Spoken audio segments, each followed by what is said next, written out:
3. Mergulhando mais fundo. Rick, você me faria o favor de deixar a louça do café de molho? Lavo tudo quando chegar em casa à noite. Gritei enquanto saía para um compromisso às 8 horas com minha fonoaudióloga. Não é meu serviço, ele rebateu. Qual é então o seu serviço? Retruquei friamente. Estamos casados há 1 ano e meio, você só trabalhou 4 dias. Pelo menos poderia parar de ver televisão por 1 hora ou deixar de visitar sua mãe uma noite para me ajudar no serviço de casa. Não posso fazer tudo sozinha.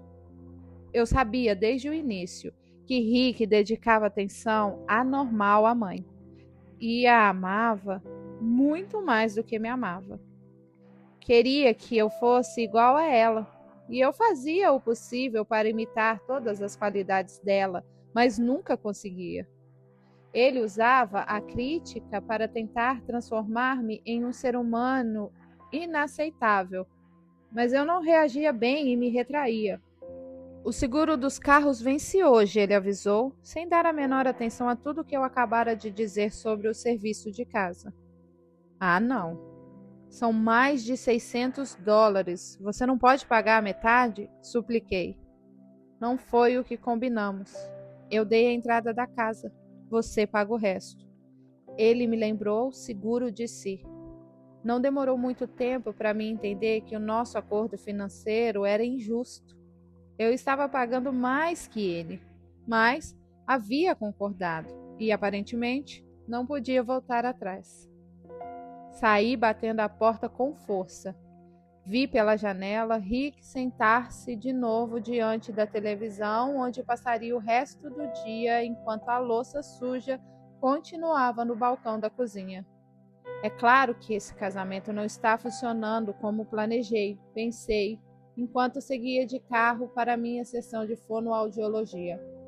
Não era absolutamente aquela convivência que eu esperava ter com um homem. Na verdade, minha solidão aumentava dia após dia, assim como o medo e a insegurança. Agora eu pensava que vivia melhor quando era solteira. Pelo menos não tinha de sustentar outra pessoa nem limpar o que ela sujava. Com a agenda lotada e Rick sem ajudar em nada em casa, eu vivia zangada com ele. Não havia diálogo entre nós. Embora tivéssemos relações sexuais, a afeição e o carinho paravam ali. Eu necessitava mais do que Rick podia me dar, e isso me magoava. Exigia em silêncio que ele me amasse e me adorasse, mas ele não podia, pois tinha os próprios problemas, a própria depressão. Eu estava tão envolvida com os meus problemas que não conseguia entender os dele. Não tinha ideia do que ele queria de nosso relacionamento, mas, por certo, ele também não sabia. A caminho de Benedict Canyon, passei por Cielo Drive, a rua onde Sharon Tate havia morado e a casa onde ela e os amigos haviam sido assassinados. Estremeci. Mesmo durante o dia, eu tinha medo de passar por ali. Porém, a casa de minha fonoaudióloga localizava-se logo adiante, e aquele era o caminho mais curto para chegar lá. Oi, Glória. Desculpe-me pelo atraso. Resmunguei ao passar por ela e entrar na sala rústica e aconchegante, bem característica de Beverly Hills. Você parece muito cansada hoje, Storm. E por que está resmungando? Ela perguntou, demonstrando reprovação. Eu tô cansada, que acabei de discutir com o Rick. Tentei falar devagar e lembrar tudo o que ela me ensinara. Passei anos recorrendo a diversos fonoaudiólogos na tentativa de superar um problema de fala que começou na infância. As horas e horas de exercícios tediosos e cansativos resultavam apenas num progresso mínimo mês após mês. Quando criança, eu tentava esconder o problema permanecendo calada ou ensaiando cuidadosamente o que precisava dizer. Foi por isso que quis ser atriz. Podia treinar as falas várias vezes, praticá-las com a fonoaudióloga e dizê-las claramente. Glória me ajudara mais que qualquer outra pessoa. Além das sessões de terapia da fala 2 vezes por semana, ela me ajudava todas as vezes que eu recebia um novo papel. Naquela manhã, ela iria ajudar-me a dizer as falas corretamente para a nova comédia que eu estava fazendo. O ensaio seria às 10 horas no estúdio da CBS. Devagar, você está falando rápido demais, ela disse quando comecei, e pronunciando mal as palavras. Tentei de novo. Agora está muito anasalada. Comece outra vez. 1 minuto depois, ela voltou a me interromper. Stormy, você está retendo muita tensão na garganta. Repita as falas com esta rolha de vinho entre os dentes. Abri a boca para que ela pudesse colocar a rolha. Agora fale usando o diafragma e não a garganta. Ensaiei as falas várias vezes. Mudar hábitos errados de dicção é muito mais difícil que aprender a falar corretamente desde o início. Trabalhamos durante 1 hora sem parar e no final eu estava exausta e começando a tremer. Sabia que a depressão e a amargura cada vez maior em relação a Rick estavam prejudicando o meu corpo. Eu vivia doente e sentia-me feia e velha. Estava morrendo por dentro. Todas as escolhas que havia feito para a minha vida, pensando em salvá-la, estavam me matando. Às vezes, parecia haver outros seres morando dentro de mim e eu não conseguia controlá-los. Talvez fosse consequência das drogas que usara durante anos, ou, quem sabe, do envolvimento com práticas de ocultismo que resultaram em experiências extracorpóreas.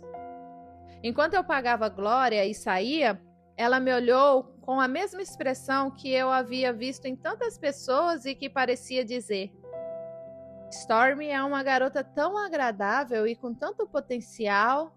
Qual será o problema dela? Passei pelo Canyon, virei à direita na Sunset Boulevard e segui para a CBS, ansiosa, como sempre, para trabalhar, mas ao mesmo tempo com medo. A infelicidade que sentia em casa fazia-me aumentar a dedicação ao trabalho. The Glenn Campbell Good Time Hour estava começando nova temporada e eu tinha recebido um papel de destaque. Além desse trabalho, eu aceitava todos os tipos de gravações, comerciais, figurações em filmes ou programa de televisão que conseguia encaixar na agenda. Minha vida era aceitar todos os papéis que aparecessem em meu caminho. Sentia-me mais à vontade na CBS do que em minha própria casa, em Benedict Canyon. Naquela noite, saí logo da CBS e cheguei mais cedo em casa que o normal. Rick estava vendo televisão, claro. Estou exausta, disse subindo as escadas para dar um cochilo. Me acorde às 8 para eu preparar o jantar. Deitei-me na cama e cobri o rosto para não ver a claridade. Não me lembro de mais nada, a não ser de Rick puxando as cobertas de meu rosto. Com os olhos arregalados, eu fitava o alto da parede. Ele gritou meu nome, mas eu não via nem ouvia nada. Quando ele se abaixou e me sacudiu, voltei à consciência num ataque de histeria, enquanto me dava conta do que acabara de acontecer. Era como se o meu espírito tivesse deixado o corpo e ido a um lugar de extremo tormento. Senti, por um instante, que havia perdido o controle de parte de mim e talvez não conseguisse recuperá-lo. Foi aterrorizante e eu chorava incontrolavelmente. Na tentativa de acalmar-me, Rick disse: "Vou buscar um copo de água", e começou a afastar-se. Não me deixe sozinha aqui, por favor", implorei. "Eu vou com você." Ele ajudou-me a descer a escada e sentou-me nos 2 degraus de entrada da sala de descanso, um pouco abaixo do nível dos outros cômodos. Com as mãos cobrindo o rosto e chorando, não vi quando ele se afastou e entrou na cozinha. Ao ouvir o som de passos no hall, levantei a cabeça e vi um vulto escuro vindo em minha direção. Parecia a minha mãe segurando uma faca, e com medo imaginei que ela fosse me matar. Socorro! Alguém me ajude! Gritei histérica e descontroladamente. Percebendo que eu estava tendo uma alucinação, Rick agarrou-me pelo ombro com uma das mãos e sacudiu-me com força. Storm, sou eu, Rick! Ele gritou em meu rosto. Olhei para ele totalmente espantada. Rick, eu disse soluçando. Pensei que fosse... Eu não conseguia falar. Aparentemente, confundi o reflexo do copo d'água na mão de Rick com uma faca, mas não podia contar-lhe. Nunca havia contado a ninguém. Não sei o que pensei. Balbuciei e comecei a tremer. Depois daquela experiência, eu tinha medo de ficar sozinha até durante o dia. Rick nunca mais mencionou o incidente. Provavelmente pensou que eu fosse louca, ou era passivo demais para se importar com aquilo. Na verdade, ele falava pouco. Alguns dias depois, comecei a sentir feridas doloridas na boca e mal conseguia comer ou engolir. Quando finalmente consultei um médico, ele a diagnosticou uma grave deficiência de vitamina B. Não sei qual é o seu estilo de vida, mas está extremamente estressada. Mas minha alimentação é saudável e faço exercícios, protestei. Alimentação saudável, exercícios físicos são importantes, mas não compensam o excesso de estresse. Você precisa descansar mais e trabalhar menos. E livrar-se daquilo que lhe causa ansiedade. Tem só 28 anos. É jovem demais para ter esses problemas. Com o passar dos anos, o problema se agravará. Por enquanto, vou receitar injeções de vitamina B 3 vezes por semana até você melhorar. Naquela tarde, voltei para casa e me olhei no espelho. Vi rugas ao redor dos olhos, da boca e da testa. Meu cabelo estava sem brilho e sem vida, e havia começado a cair. Minha pele tinha um tom cinza amarelado. O meu corpo estava exausto e perdera a forma e a tonicidade. A dor interna era insuportável.